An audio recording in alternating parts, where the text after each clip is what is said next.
Hello friends, Koolio here, and welcome back to the channel. We're doing another video for Tower of God New World. This is actually going to be more like an actual first impressions video, rather than the one that I did yesterday, which was more of like a gameplay preview video, because I've sunk in about, I want to say maybe like another 4 to 5 hours into the game, and I have to say, I'm actually really enjoying the game so far. So I'm going to go through and kind of talk about some of the mechanics and how this game is different from other games, and kind of the main reason why I'm a little bit addicted to this game right now, at least as like a side game, as an idle RPG.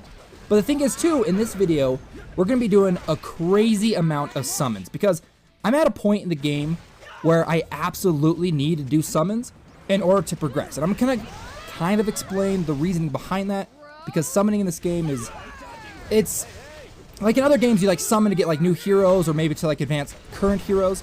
In this game, you have to absolutely summon to improve and overall progress your account. And I'm going to kind of explain that in just a little bit. But here's some gameplay. I've just been kind of running through. I just reached floor 4 of the tower. That's just like the basic like campaign where you're just, you know, level after level. The higher you go, the more like your idle rewards are going to be. But I've also wanted, I want to show you guys one of the main reasons why I think this game is just so good. And that's like the story campaign. So I'll show you that in just a little bit. Here's my team. We're going through. We're fighting. I'm at a point where things have gotten very difficult. And I definitely need to push my team beyond the current boundaries I'm at right now. And I can only do that if I summon. So we're going to be doing like an insane amount of summonings towards the end of this video. So, okay, let's... So there's the basic combat. I already showed you guys in the previous video. I do want to show you a little bit about the story. There's this story mode. And in order to unlock more and more chapters in the story mode, you do have to progress through the tower. So I'm currently in Act 2 of 1, Evan Kell's floor, the floor of tests. So here we go. 25th bomb arrives in the Tower of God, a place that is said to hold everything one could possibly desire. He decides to climb the tower to find Rachel, the person who means everything to him. So let's go ahead and we're going to jump in. Now the thing is I've never read and I've never watched the anime for Tower of God. But just from like this impressions that I'm getting from this game, holy crap, I have to. I need to watch it. It's got to be put on my list because so far I'm really enjoying the overall story of this game. And the thing is I don't want to spoil it too much, because when you're going through the actual story campaign, there is a lot of story. Like these cutscenes can take anywhere from like, I swear like the last cutscene I was watching, like before like actual gameplay happened, I think it was like 5 minutes. There's a lot of story in this game, and I don't want to spoil too much for anyone that hasn't like watched the anime or even played this game so far. But I just wanted to show you this, the quality of the animations, and I have this like on medium settings, and I've noticed too, like when it comes to the settings in this game, you can crank it up and like most phones should be okay. It's just gonna really drain your battery, and then like lowering the settings down to medium, it still looks really good, but you're going to save a lot on battery. So I have no issue running this on medium. It still looks amazing for a game like this. It's pretty darn good. So here's the story. I might skip it. I don't know if I want... Okay. So this is the story. You get to go around. You can kind of move a little bit. It's not necessarily like an open world or anything like that. You can't really do anything else. There might be other options, like you have the discoveries and the fragment collections down below. You can take a look at like the world map where you can kind of explore. But as far as like what I've experienced so far, it's pretty straightforward in terms of like moving your character to the next section. So I have to defeat this guy. So we can go ahead and tap on that, auto move there, and start the battle. He's level 10. This is just going to be super easy. We'll just drop in a couple of these guys. Actually, let's see. If you look at the levels, you see how it says like level 42, level 40, all that kind of stuff down below. That's not actually attached to the characters. That's attached to a different system, so I'll show you that in just a little bit. But let's go ahead and do this. Do I have everyone kind of where I want them? I mean, they're all roughly around the same level anyways for those slots, so I'll probably kick this guy's butt here in like 2 seconds. But I like how the progression system's going so far in this game. It's very easy, like if you get a brand new character, it's pretty easy to add them onto your team and for them to be useful, like right out the gate. However, a lot of like the progression you're going to have with a lot of your characters isn't your typical like level them up as fast as you can kind of thing, spend resources on that specific character. It's more like how much are you actually using that character? Like how often is that character on your team? Are you increasing their overall proficiencies? Stuff like that. So there's a little bit of the gameplay, like in the story mode. Absolutely fantastic. We've also got the idle system that I was talking about before. If you've ever played an idle game, this is just going to look really, really familiar. So I'm not going to like really break that down. But I want to talk about how progression in this game is heavily tied to summoning. And I wasn't 100% sure if I was going to like that, because a lot of, games, if they have like a lot of the progression tied around like summoning your heroes and stuff, like getting really rare heroes, it can be kind of a bummer if like there are specific heroes you need that are very rare. However, in this game, you need to summon in order to gain a certain resource to level up your overall account, not just the heroes. So the way that you level up your heroes, sort of, in this game is through Shinsu Link. So if we go ahead and click on that, you'll notice right here that I have 5 different slots. Some of them are D ranks and some are E1. So essentially what you're doing is you're gaining experience points to level up those slots, not the hero attached to the slot, just the slot itself. Now you can only have one of your slots go as high as 20 levels above the lowest level slot that you have. So you do need to kind of keep them all roughly around the same rank, or roughly around the same level. However, I'm at a spot right now where resources are kind of getting a little slim. I've powered them up pretty good, but the thing that's really, really holding me back is this resource right here called soul crystals. Now, the way that you usually get this is by acquiring teammates. Now, I think there are some kind of like quests that you can get, and maybe you can get some through the idle thing. I don't know if I've seen any just yet, but you need soul crystals in order to upgrade the ranks. So right now, this E1, if I want to upgrade it, I need 100 soul crystals in order to push it to a D rank, and so forth and so on. So you can actually click on like the little icon up here, and it talks a little bit more about that. But you can level them up, and then you can limit break them up to the next rank. And it goes E, E1, D1, blah, blah, all the way up to S rank. And it's kind of cool because that leveling system, since it's tied to that specific slot, like I said before, if you get a brand new hero, you really want to try them out. It's very, very easy just to jump in, add them to your team, and see how they kind of overall mesh with your current team setup. The other way that you can actually upgrade your heroes, let's go ahead and take a look at, she's probably my personal favorite so far, Hayuri. So you've got equipment. Every character in the game has a specific class. There's like Defender, Assassin, Ranger, Support, and only specific equipments can be attached to certain classes. But that's not all. So, you got equipment. You can equip them. Depending on the rarity of the equipment, you can enhance them up to a certain tier. So this is at a +3. On top of that, you got their basic skills. The way that you upgrade these skills is through limit breaking. This is where you're going to get duplicates of that hero. Now, this is not tied into like the soul crystal stuff. This is if you get a specific duplicate of the hero, you can go through and you can upgrade one of their 3 skills that we have right here.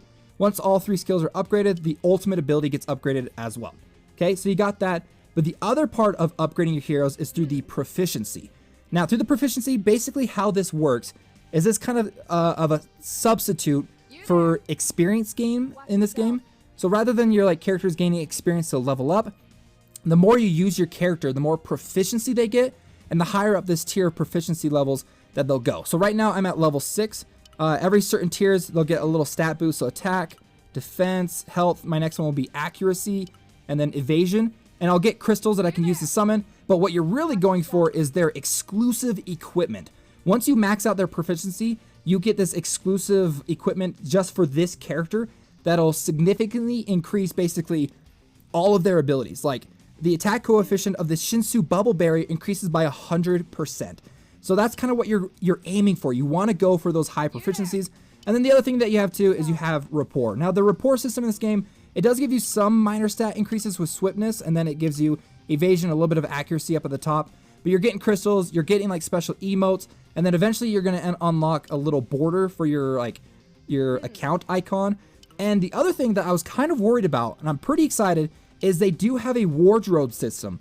So we are going to get costumes for these characters. So I'm very excited about that because I hadn't seen this before, but I'm pretty pumped that we're going to actually be able to get costumes. So hopefully in the future, there'll be some events and stuff that we can kind of jump into and be able to unlock costumes simply just by playing through the game rather than just like spending money. But we'll have to see. The other thing too is when it comes to summoning, I have a lot of summoning crystals, and I haven't played that much of the game either. And I have 27 summoning tickets. So I was like, man, this is a really generous game. They're just giving me a whole bunch of summoning tickets and crystals and stuff like that, which now it makes a lot of sense since summoning is basically like one of the major ways your overall account is going to improve. So that's what we're going to do. We are going to do summons. I'll show you guys the rates real quick because the rates in this are a little bit weird. So for an SSR teammate, it's 4.7%, which is pretty darn good. However, the highest tier you can get is SSR plus, which does fall into the category of the 4.7% of getting an SR. However, they're significantly lower, 0.033%. Pretty darn low for some of those high tier characters, but we're going to have to see if those characters necessarily are like game-changing characters, or if like you don't need those high rarity characters to progress through the game. So here we go. We're going to do as many summons as we possibly can in this video, and then just hope that we get some good luck. Also, for people that are interested in playing the game, I did download it through TapTap because they're currently in early access only in the Philippines. So there is a little bit of a weird disconnect. Like if I'm tapping on the screen, it may take like a second to respond every once in a while. But that's because the server's all the way in the Philippines. But the global launch for the game, I think it comes out in like 5 days.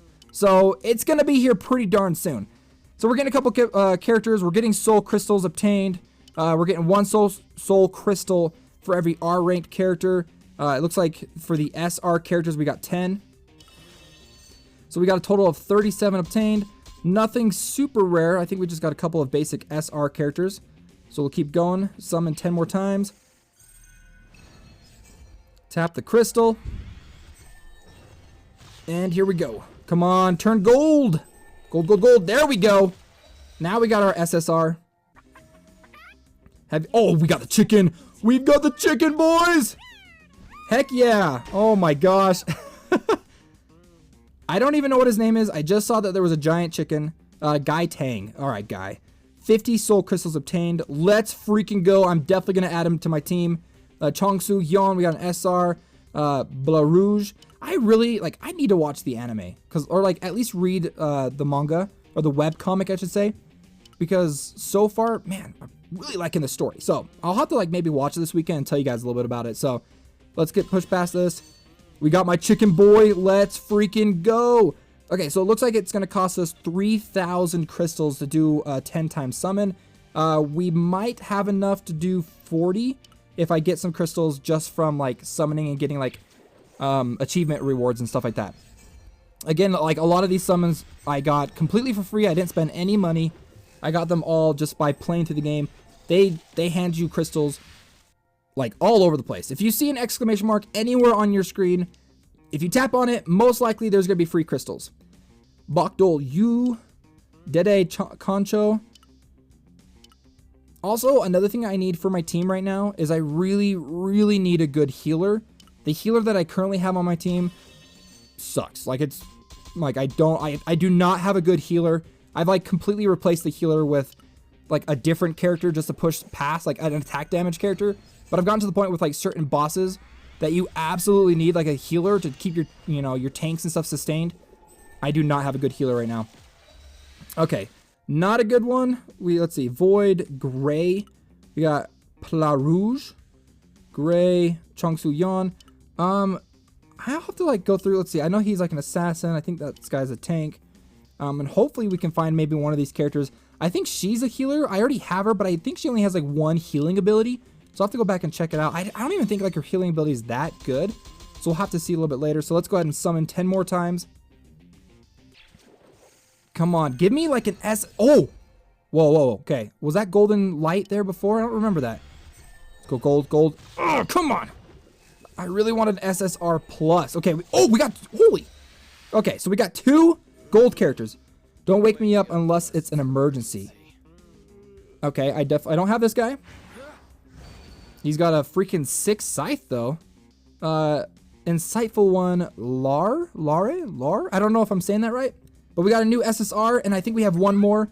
We got the chicken boy again. Let's go for the chicken boy. What's up, chicken boy? Oh my gosh. Okay, watch. Like, he's going to be either like one of the best characters in the anime, or he's going to be the worst or something. Again, I don't know anything about the anime. All I know is I got my chicken boy. Let's get past all this. Ooh, we got a sniper. Mauchi. Okay, we got 2 SSRs there. Let's see. I just need 700 more crystals in order to do another 3,000 summons. I might have enough, like, like missions and stuff to be able to like unlock that. I don't know if I do right now. I guess I could go through and like maybe collect some of my achievements and stuff. Probably won't get enough in order to like do the next summons and stuff. But I do like the fact that this game it's pretty darn generous so far with the crystals that you need to summon, because there's such a major point in upgrading your account. So there you guys go, another video for Tower of God New World. If you guys enjoyed this video, please leave a like, subscribe to the channel, and if you guys want to see more videos of this and maybe like an updated like 7-day week review video for the actual global launch, let me know down below. Well friends, my name's Koolio, and I'll see you next time.